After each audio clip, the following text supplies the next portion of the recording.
You know, they get X and they put him against the wall. Like, I just wanted to die.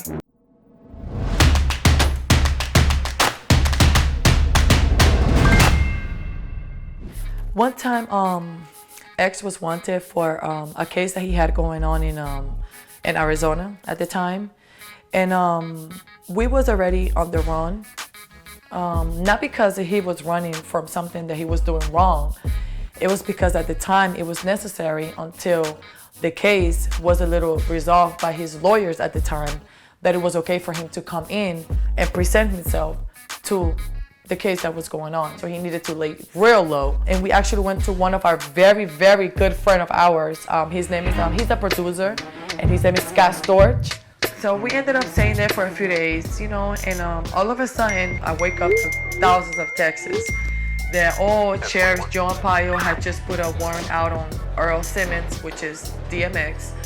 And they saying that he's giving $5,000 to those people that tell him where X was. At that time, you can only imagine, like, we couldn't trust nobody. It was him and it was me. So it was very hard moments. Like, I couldn't call nobody. I couldn't tell nobody where I was. I couldn't, you know, because at the moment I didn't even trust my own mother. You know what I'm saying? Like, I didn't trust nobody.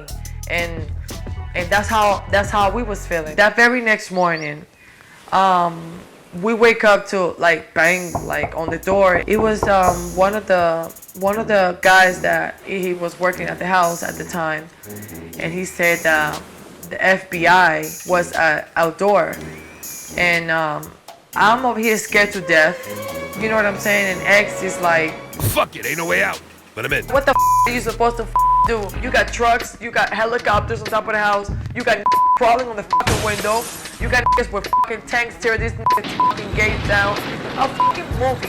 You know what I'm saying? But we expected that as soon as Sheriff Arpaio was involved, especially with that kind of money. And he was, you know, he sent the F.B.I. here. So a whole movie. They made the movie that they wanted because that's the main goal over there. You know, that sheriff, like, if you're famous and you're black, you know what I'm saying, unfortunately, like, he will make a fool out of you. FBI came and the whole door, you know what I'm saying, and they screaming at me, don't move. You know, I'm already sitting on the bed and they're telling me, don't move. You know, they get X and they put him against the wall. Like, I just wanted to die. Did they point guns at you, Frankie? Really? Yeah, when you gotta let me know that. When he told me don't move. I was 9 months pregnant when the situation happened. Like, all I hear is this knocks on the door, trying to get up to open the door, and this man comes, I know, dressed in all black, talking about don't f***ing move. That's what he says. Where's DMX? You know what I'm saying? And X was right there. It was so sad, like, and he told me, he points to his you know, like, go to the bed, like, you know, for me not to move. It was just a very disturbing time, y'all. Like, it was crazy. Imagine, like, being 9 months pregnant and you going through all this like, dude, this crazy, man. And as for DMX, not even his name, they were looking for DMX. That's how you know it was some So I guess I guess his bookings, you know, they arrested DMX, they didn't arrest Earl Simmons. Like, it's just a whole bunch of man. That's what happened, because we didn't even have time to plan anything, because this bitch just came the very next fucking day. Like, the call went right through. What are the odds? But you know. So who you think ratted you out? I don't even know, man. I really don't even want to say no names out. But I'm pretty sure the situation itself, you know, that explains a lot.